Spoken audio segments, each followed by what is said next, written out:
Bonjour, Willy Mix today for Unbiased review. So I will review today the VSE-2 by Vertigo Sound. I used a little bit the hardware. I quite liked the hardware when I used it. And what I like about the plugin first is that they included new features, the broader Q available on the frequencies, the harmonics, tonal harmonics distortion knob, that's quite cool, and also a classic input and output knob and a clip LED, because the plugin doesn't sound really good when it's clipped. It's not a plugin that you like to push and to distort. So let's go straight to it and listen to it on the mixbus setting. So you will see with and without.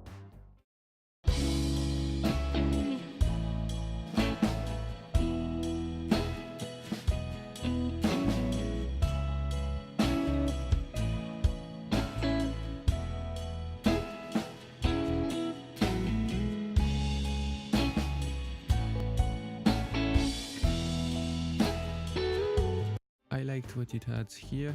Maybe we can try a different low frequencies and you can see how it sounds also in a mix.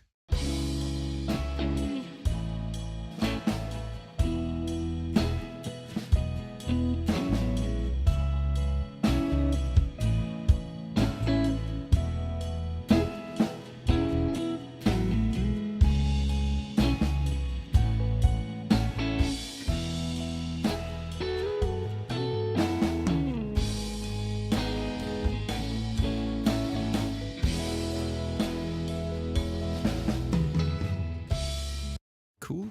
I quite like the 60 a bit more, and now I will show you how it works with the mid band.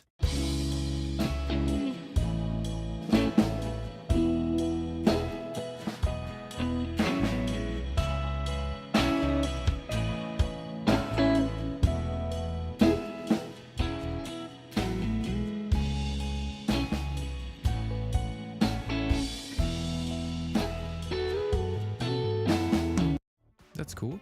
So now let's go to another instrument, drum bus. I will solo it for you to listen.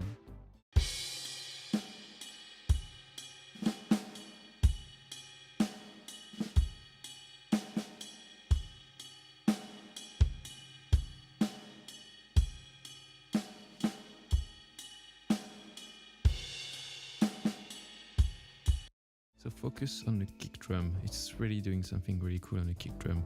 So you may be thinking like, wow, 8 dB of boost at 40 is a lot. But what's cool with this EQ is you can use like a lot of boost at 40 and the filter in conjunction. So you can boost into the filter and have like a tighter sub and a low boost. And that's what's quite cool about this plugin. So let's listen to it, focus on the kick.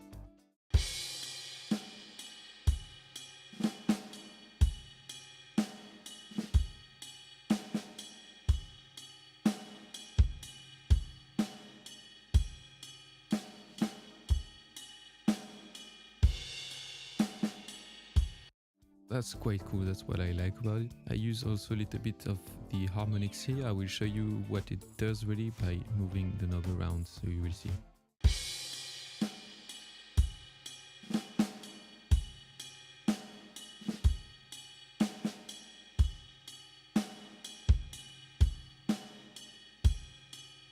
The difference is very subtle. But what it's doing is adding more second order harmonics. So the second order harmonics make the sound cut a bit more through the mix. But there is another example where I use more of the harmonics is on the bass. So let's listen to it on the bass in the full mix so you can hear what the harmonics are doing.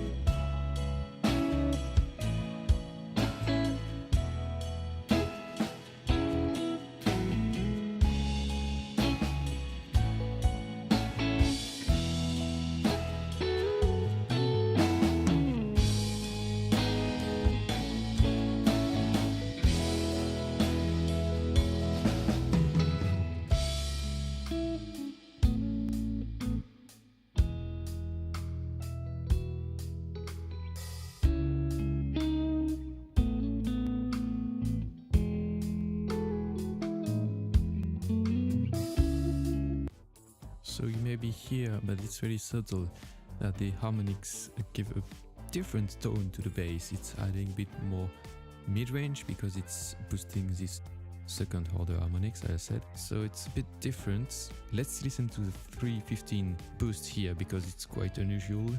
Let's listen to it.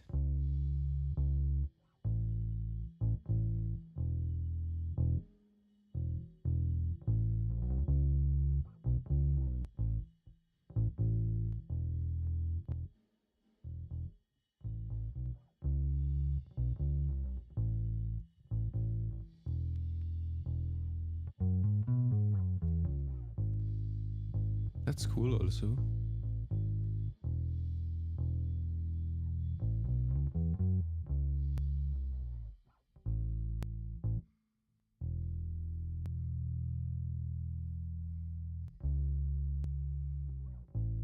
Let's try that in a mix, a bit more mid-range.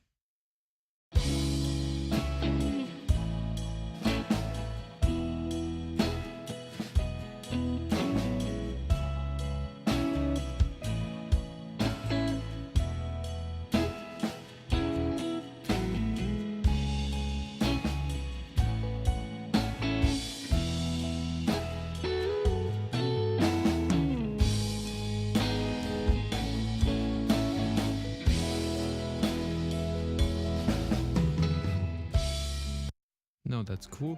It's subtle, but it's cool. Let's listen on the acoustic guitar to see.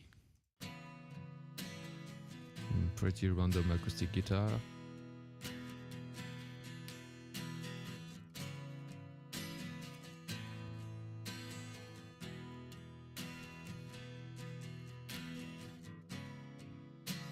So you see how it cleans up the muddiness, the funkiness at 1K.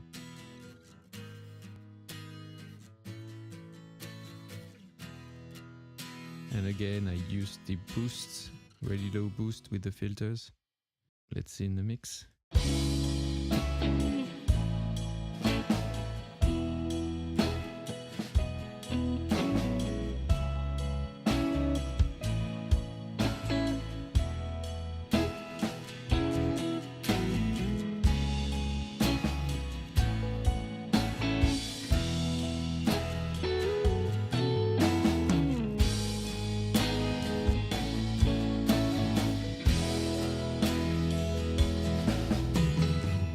So you hear how it's cleaning the track in the mid-range, and that's quite cool in fact. So let's listen to it on something else, like the main guitar, which is that.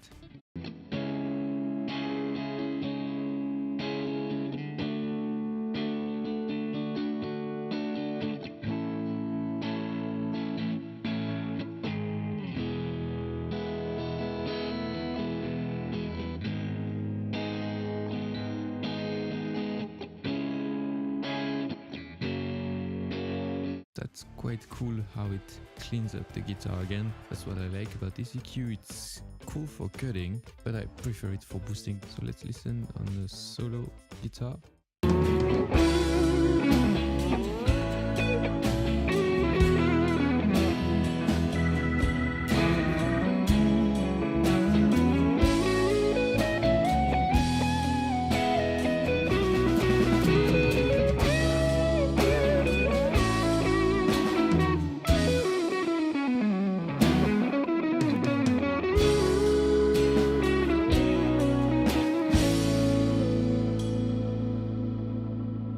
That's quite an improvement on the solo guitar. I really like what the 2K is doing to the guitar and cutting a bit of the low mid mud and adding more low mid here.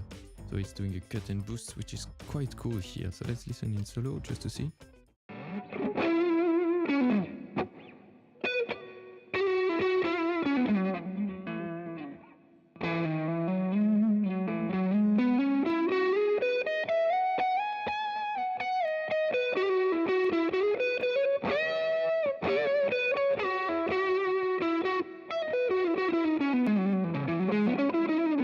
Also, you could hear what the harmonics is bringing. It's giving a bit more excitement to the sound. By excitement, I mean more second order harmonic and more, we can say almost like a mid-range boost. Let's listen to it in context without the harmonics.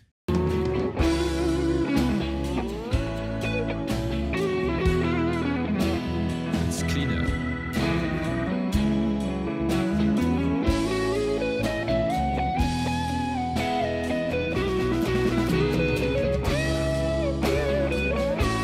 Without the harmonics added, it's closer to the original sounds, make it sound a bit less saturated, if I can say. But here it's not what I wanted.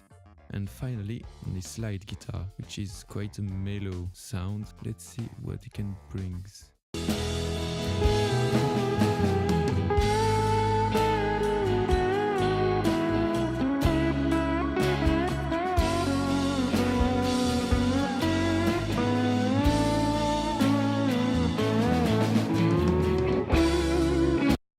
Okay, so it's subtle. Let's hear it in solo.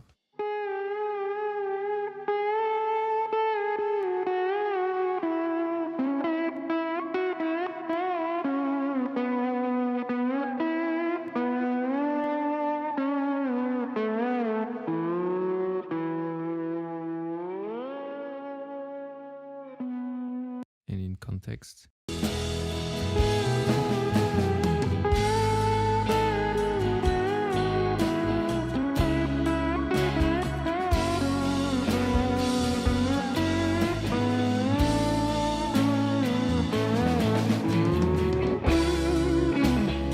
The solo is cutting a bit more through the mix, thanks to the harmonics and to the EQ choice. Now let's listen with and without all the EQ. I know it's a bit fancy things to do, but let's listen to see what it brings to the mix.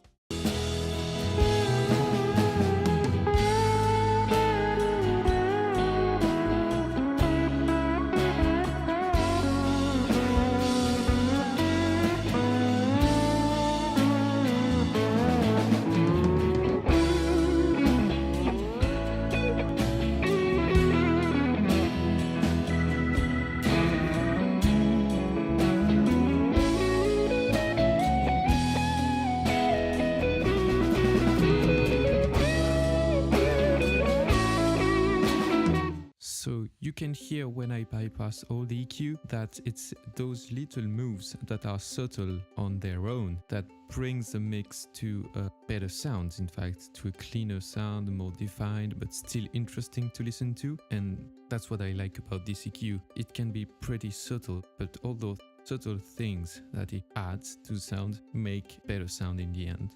So that's what I like about the EQ. What I don't like about it is maybe the restricted band. I wish they could have a bit more band available, but yeah, it's quite good enough, but maybe a bit more wouldn't harm. And also what I don't really like is the filter, how you have no information about the filter, where it is, etc. So I told you it's 12 dB per octave filter, and around here it's roughly 80. So you see it's a bit hard to measure, but it's cool. Also, what I don't like about this EQ is the fact that if you clip it, it doesn't sound good. But I mean, it's maybe part of the sound of it. I always wish that plugin start to clip like analog gear. And maybe this one also, I never tried to clip the original hardware. So maybe the original hardware doesn't sound good also when it's clipped. It's maybe not made for that. And finally, what I don't like about it is the fact that it doesn't bring anything new to the table. The market is overflooded by EQs, plugins, and hardware EQ. So in terms of hardware, it's different. But in terms of EQ plugins, since plugins are so easy to get and cheaper, you need to bring something more to the market to really cut through the market, if I can say. And here there is nothing really new. I mean, you get also a lot of other awesome EQ on plugin version that sounds good and have more bands and more possibilities. So it's hard to justify to pay like more than 200 on a plugin, even if doing a plugin like that needs a lot of work, a lot of research. And it's normal to pay a good price for it. But since the market is overflooded by EQ, for me it's too expensive for a 3-band EQ plugin. Even if it sounds wonderful, and it does sound really cool. For me the price point is not good, the innovation is not good, even if it sounds really cool. There is no aliasing, no real problem with phase. That's my honest review about it. It's still a good plugin, but doesn't bring anything new to market. But hey, it sounds good. So if you don't have a good EQ plugin, you can grab this one. You won't be disappointed. So see you soon for the next Unbiased review, and au revoir.